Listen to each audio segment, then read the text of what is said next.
बिस्मिल्लाहिर्रहमानिर्रहीम अस्सलाम वालेकुम रहमतुल्लाह। हुकूमत ने जो 26वीं आईनी तरमीम की थी उसके बाद आखिरकार आईनी बेंच जो जस्टिस अमीनुद्दीन खान की सरबराही में बनाया गया था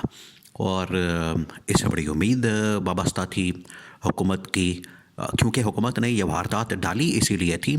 कि काजी तो जा रहा था, काजी फ़ाइज़ ईसा तो जा रहा था। अब काजी फ़ाइज़ ईसा की जगह पर एक ऐसा या तो शख्स चाहिए था, चीफ जस्टिस चाहिए था जो कि हुकूमत की मुकम्मल तौर पर सहूलतकारी कर सके, या फिर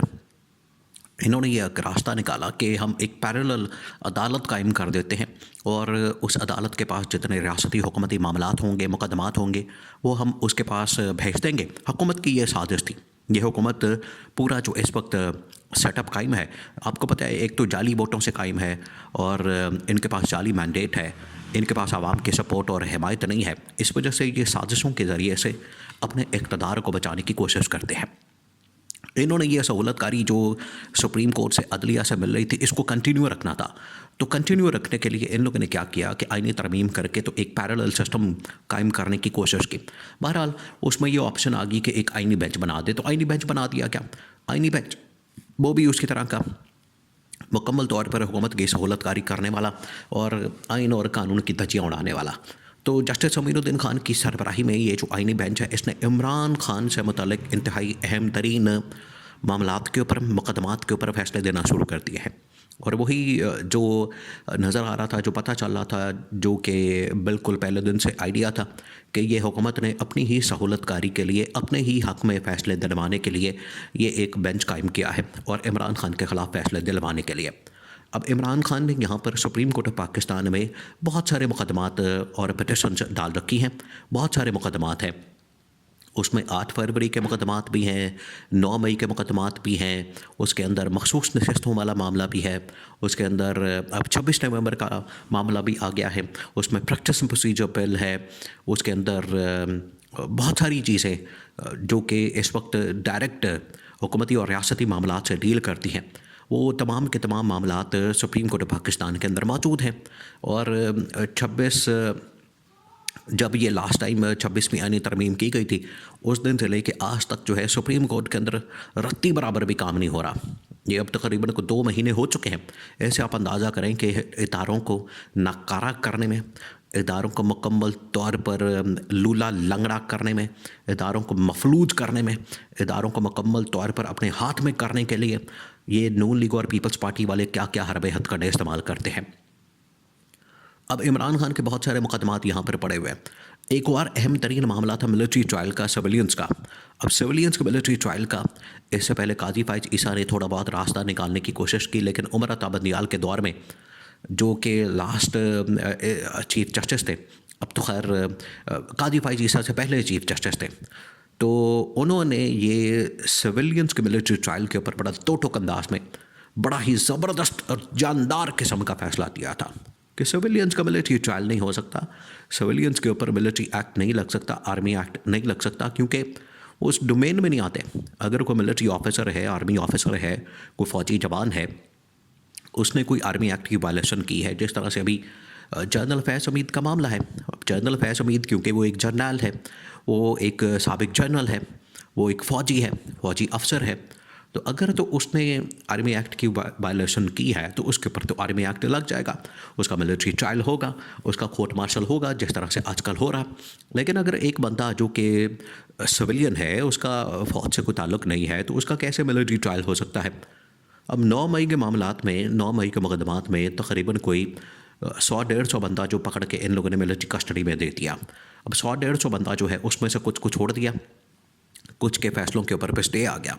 अब आईनी बेंच के सामने जब ये मामला लगा तो इन्होंने मिलिट्री कस्टडी के अंदर जो इस वक्त सिविलियंस मौजूद हैं, उन तमाम का मिलिट्री ट्रायल करने की इजाज़त देती है ये इस आईनी बेंच ने।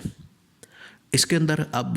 बरीक वारदात डाली गई है। वो बरीक वारदात क्या है? इमरान खान तो वक्ती तौर पर निकल गया, इमरान खान तो इसमें वक्ती तौर पर तो बच गया, लेकिन इमरान खान के लिए मुश्किल पैदा कर दी गई है, इमरान खान के लिए मुश्किल खड़ी कर दी गई है और इस फैसले से एक प्रेसिडेंट सेट कर दिया गया है कि मुस्तकबिल के अंदर महीने बाद, 2 महीने बाद, 4 महीने बाद अगर जनरल फैज़ हमीद का ट्रायल मुकम्मल होता है और एक लिंक इस्टेब्लिश होता है जनरल फैज़ हमीद का इमरान खान के साथ 9 मई के मुतालिक, तो वहाँ से फिर इमरान खान का मिलिट्री ट्रायल शुरू किया जा सकता है और एक रास्ता निकाला गया है ताकि इमरान खान का मिलिट्री ट्रायल, वो इमरान खान ने तो पहले ही बता दिया था कि अगर मेरा मिलिट्री ट्रायल होगा तो फिर आपने ओपन करना है, और फ़ौज ने भी उसके ऊपर यकीन दहानी करवा दी थी। तो फिर इमरान खान का मिलिट्री ट्रायल शुरू हो जाएगा। अब जिस तरह से जनरल फैज़ का हो रहा है वो बिल्कुल खुफिया किस्म का, उसके बारे में किसी को कोई इन्फॉर्मेशन नहीं होती, उसके बारे में किसी को कोई अता पता नहीं होता। 2 महीने बाद, 4 महीने बाद, 6 महीने बाद एक प्रेस रिलीज़ निकलती है, उससे लोगों को पता चलता है। बाकी ये गवर्नमेंट के अंदर बैठे हुए जो सारे टट्टू जो हैं वो इसके बारे में बातें ज़रूर करते हैं, लेकिन हकीकत ये है कि अभी तक इसके बारे में कोई इन्फॉर्मेशन ऑफिशियली नहीं निकली, सिवाय इसके कि जो 2 प्रेस रिलीज़ इसके ऊपर मौजूद हैं। अब ये आईनी बेंच ने कहा, आईनी बेंच ने इजाज़त दे दी है मिलिट्री कस्टडी के अंदर मौजूद तकरीबन कुछ 100 के करीब उन लोगों के मिलिट्री ट्रायल की, उनके ऊपर जो है ट्रायल करने की जो मिलिट्री कस्टडी में है, और उनको सज़ा सुनाने की। और इसमें अब देखा यह जाएगा कि जो लोग तबाकी उसके अंदर मुलविस पाए जाते हैं, उनके ख़िलाफ़ शवाहिद मिल जाते हैं, सबूत आ जाते हैं, एविडेंस आ जाते हैं, तो उनको पकड़ के तो सज़ा दे दी जाएगी। अब ऑलरेडी ये तकरीबन कोई 1.5 पौने 2 साल हो गए वो तो सज़ा काट रहे हैं, तो जो सज़ा होगी वो ऐसी हो सकती है कि उसमें ऑलरेडी ये सज़ा काट चुके हैं, इस वजह से उनकी तो सज़ाएँ भी ख़त्म हो जानी है, तो वो बरी हो जाएंगे। और जो पहले से ही बेकसूर होंगे, बेगुनाह होंगे, जिनके शवाहिद और एविडेंस जिनके ख़िलाफ़ नहीं मिलेंगे, तो उनको भी छोड़ दिया जाएगा। तो एक ऐसा रास्ता निकाला गया। लेकिन इमरान खान, असल टारगेट आपने जहन में रखना है वो इमरान खान है, ये बाकी लोग इसमें टारगेट नहीं है, बाकी लोगों को इसमें टारगेट करना मकसद नहीं है, वो बाकी लोग जो है इस रडार के ऊपर नहीं है, रडार के ऊपर असल में इमरान खान है। और इमरान खान के लिए इन्होंने ये आईनी बेंच के थ्रू, जस्टिस अमीनुद्दीन खान के थ्रू जो है वो एक रास्ता निकाला है कि अगर जनरल फैज़ हमीद का कोई ताल्लुक़ 9 मई के साथ इस्टेब्लिश होता है और इमरान खान के साथ इसका नेक्सस बिल्डअप किया जाता है, तो वहाँ से इमरान खान को मिलिट्री ट्रायल के लिए फ़ौज की कस्टडी के हवाले करके, तो मिलिट्री ट्रायल करके तो इमरान खान को सज़ा दी जा सकती है। ये एक रास्ता, ये बारीक वारदात इसमें डाली गई है। वक्ती तौर पर तो इमरान खान इसमें से निकल गया, लेकिन ये जो आईनी बेंच है इससे आप बिल्कुल भी खैर की तवक्को नहीं रख सकते, बिल्कुल भी, क्योंकि ये बना ही इसी मकसद के लिए था कि इसने हुकूमत की सहूलतकारी करनी है, इसने हुकूमत के लिए रास्ते बनाने हैं, और हुकूमत जो भी ख्वाहिश रखती है, हुकूमत ये इस्टेब्लिशमेंट उसके मुताबिक ये फ़ैसले देगी, उसके मुताबिक ये मामलात को चलाएगा ये बेंच। और आखिरकार इसने बाकायदा तौर पर काम शुरू कर दिया है और मिलिट्री को, फ़ौज को, मिलिट्री के पास मौजूद लोगों के ट्रायल की इजाज़त देती है।